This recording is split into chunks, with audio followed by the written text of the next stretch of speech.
order with them? Yep. I placed an order. I picked my fabric and placed the order, and then you send a whole lot of money off into nowhere, and you hope you get your product back. They sent you swatches of various material that you were considering? I told them what I was looking for, and then so they sent a handful of prototypes, and then they sent fabric swatches. Okay. And some people take different paths at this point. Some people will take the prototypes and go and try to get orders. And then when they have purchase orders, they consider, obviously when you get the purchase orders, you want to do the manufacturing. And you know that you're manufacturing with orders ready to go. What you did was you just said, this looks great. I know what I'm doing. I'm definitely getting into this. I just retired from my store. I broke my foot. I have nothing to do. Let's just put a business together and let's sell cosmetics all over the place. That's exactly what I did. So at that point, you took the product, you got the manufacturing, and how did that procedure work? So it was actually painless. It was easy. So they manufactured, and it shipped exactly what it said it was going to ship, and it arrived in the port in Virginia, and I have a fulfillment center here in Virginia. So everything went there, and then it was time to start selling. Okay.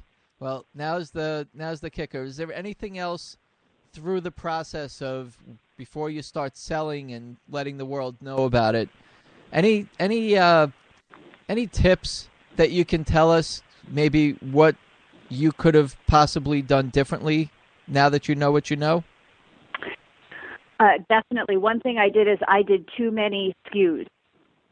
I was so excited about it, and everybody loved everything. What I should have done is 5 or 10. Nobody would have known the difference. We ended up with 58. Okay. And I just want to be clear for the listeners out there that aren't familiar with what SKUs are. Maybe you could just share just your definition of that for a moment. In individual items. Like I have 4 styles of fur. I have 9 styles and 2 sizes of sockets. 15 floral strappets. I didn't need that many, but I wanted a full year's worth of inventory season-wise, so I could go through spring, summer, winter, fall, and not have to manufacture again and pay the shipping again. But in retrospect, I ordered too much. Okay, so you had many SKUs, and you went to you had to sort them out, and then I'm sure probably a little further down when you started to present it to the buyers and starting to do your distribution, you realized that some were selling and some just weren't. Right. And okay, so let's talk about your plan of what you were thinking about now that you had this inventory. What was your attack plan? I'm sure while it was being manufactured, you started, kicking the happy pills into gear and just saying, what am I doing next here? Right. So I thought publicity was going to be easy. I thought, it's a new product, piece of cake. I'll get in all the big magazines and all. And what I realized is that you have to learn how to do that. There's a formula to get into the magazines and to get onto the television shows. So I started reading books and learning about writing press releases and writing stories to pitch to them. There are a lot of free resources available, something called HARO, which is Help a Reporter Out. I do that diligently 3 times a day, and I've gotten a lot of publicity from that. So that's the biggest thing. You get on national television, you get exposure, you get sales. So we concentrate on trying to get a lot of that bigger exposure, and then working with sales reps. I've affiliated myself with the people who sell the boots. Who better to sell the accessories for the boots than the people who sell the boots to the doctors themselves? Sure. So let's just pause there for a moment. You thought, okay, let's go back to the press releases, because you put out some press releases, and right, is that what you did? I know you said help a reporter out. That's basically reporters looking for stories, and you responding to them, and they pick you up, and that's exciting. And there's always that I'm not it's momentum that you can really ride for orders and for recognition and just to get some activity going. But it doesn't last for too long, and you have to keep going. So what you did was you looked for manufacturers' reps, right? You look for reps, which you now, because you manufactured in China your product, you're the manufacturer in essence. So you're looking for manufacturers' reps who sell products like yours to the retailers or the buyers that you're looking to get into. Right. So how did you, well, you owned the store, so you knew that. You used to go to trade shows, I'm sure, and you used to take a look at all these things. Maybe you could just share what your thoughts are on that part of this business. Right. Well, I knew if you want to get your product out there in mass numbers, you can't do that yourself. You've got to have sales reps who do that. So you pay them a commission to sell your product. So what I realized is that I needed to be affiliated with the people who sell the booths. So I actually used LinkedIn and serendipitously ended up with a business partner who's a big medical supply, has a large medical supply company who has connected me with the same kind of people in states all across the country. Okay. So this manufacturer's rep, which is your rep, is basically your salesperson that you pay a commission for the orders that they bring to you. Correct. And once they send you the purchase order, you are responsible to send it to them by a certain time, fulfill the order, and then you pay the sales rep whatever their commission is. Exactly. Okay. And there's certain reps, and by the way, you said you found the rep through LinkedIn. Right. Where else do you think inventors can find sales reps, especially for the industry that they're involved with? I think there are a lot of resources online. I think even if you go, for example, when we owned the store, our favorite gift show was at the Gift Mart in Atlanta. And I know when we were there, they had resources and boards saying, sales reps wanted, sales reps needed. So I think there are a lot of places you can go. And LinkedIn, there are groups you can go to specifically for sales reps of different kinds of products. Absolutely. The trade shows are really gold for finding sales reps. And it's not that you have to entirely wait for a trade show to come by or for you to go to.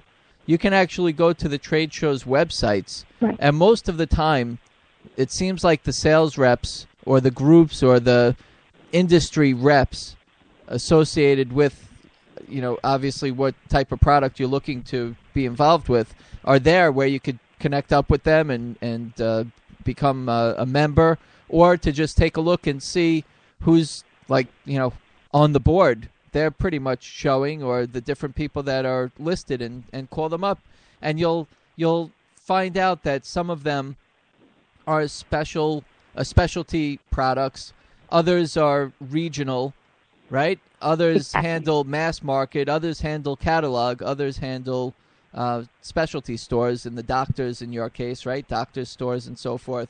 So I think a big lesson for that, right, Christina, is really about knowing who it is that you want to represent your product, and not just anybody just taking your product and throwing it in their bag of tricks. Right, and that's a really, really important lesson, because we found that when we would have some sales reps who came and we would be banging our heads against a wall, and they were horrible. And you don't want somebody like that representing your product. You really need to make sure you know who's out there selling and that they're selling you the way you want to be sold. Sure. Did you hit the nail on the head with the first rep that you found? I did, but it's been a very serendipitous journey, and I just happened to get connected with the person I needed to get connected with. Okay. So now that you've come to a point where you've had this rep, what other types of initiatives have you put together to launch your product? Well, now we're moving into other areas, things like pharmacies, and ideally I'm looking at a way to repackage certain products that I have to see if we can make them, big retail ready. So I've actually talked to some people in those industries, and they've given me some feedback and some ideas. So that's the next thing. Okay. Well, let's go back to what you did when you were just launching. Because when was it that you just launched? It's been a year, okay. February of 2012. Okay.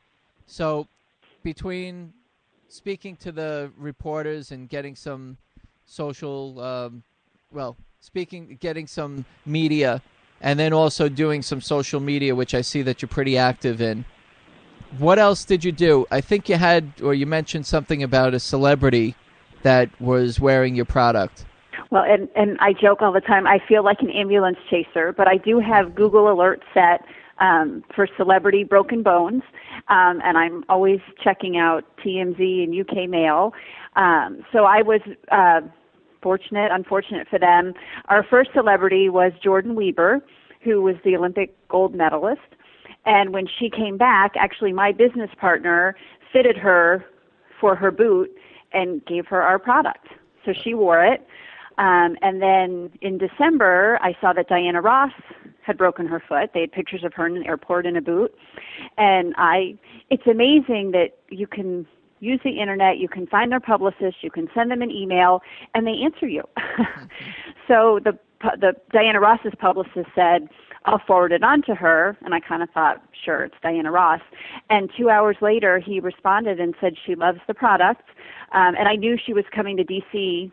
to film Christmas in Washington that weekend. So I made arrangements to meet with her costume designer in D.C. the day before. And the next morning, there were pictures of her on Google in my product. It's very creative, Christina. That's a lesson for the inventors out there to learn that, just put your thinking cap on and just come up with something unique to be able to get in the spotlight. So you kind of went behind the scenes and followed people that, happen to need your product. Yeah, and then you have that to build on. It just, we call it street cred. I mean, I've been on Steve Harvey. Diana Ross has worn my product. Jordan Weber's worn. It just keeps building and building, and it gives you more credibility, in the industry and also to people you're selling to. I had tried for a year to get one of the biggest accounts in the Mid-Atlantic, and not until Diana Ross wore the product would they meet with me. And I just met with them this week, and they said that. They said, you've gotten so much traction this year, now we're ready. Excellent. So this is exciting. I'm sure there's trials and tribulations, and there's ups and downs. It's not always, rosy red, but you're loving what you do. Love it. And you're working towards bigger and better goals to really get distribution out there. And what are some things that you're really going to focus on? Because we'd like to track to hear what you're doing. So let's hear what your stance is on really getting out there and letting people know who you are and where to get your product. Well, like I said, I'm working with these sales reps, and we're signing more and more of them on, almost weekly. So if we can, my goal is to be in every orthopedics office. You're put in a boot, and they can wheel in this display, which we figured out this week what it's going to be, but they wheel in the product, and you walk out feeling much better than you did when you walked in. So that, and then I've got some pretty big goals. We're on the final list for a huge national magazine that I'm so excited about. So that'll be in the spring edition. If that hits, that'll be wonderful. But I'm always trying to find a new angle to get in a national magazine or get on another national show. Just keep getting the exposure. Great. Do you kind of just leave it up to the sales rep to find new customers, or and your social media to kind of drive the traffic to your to your product? Because it seems like you're focused on really getting the word out, and at the same time you probably have the sales rep focused on getting the sales at the moment, but I'm sure that you probably have an itch to make the calls as well. Which I do. Like I said, I met this week because it was a huge account.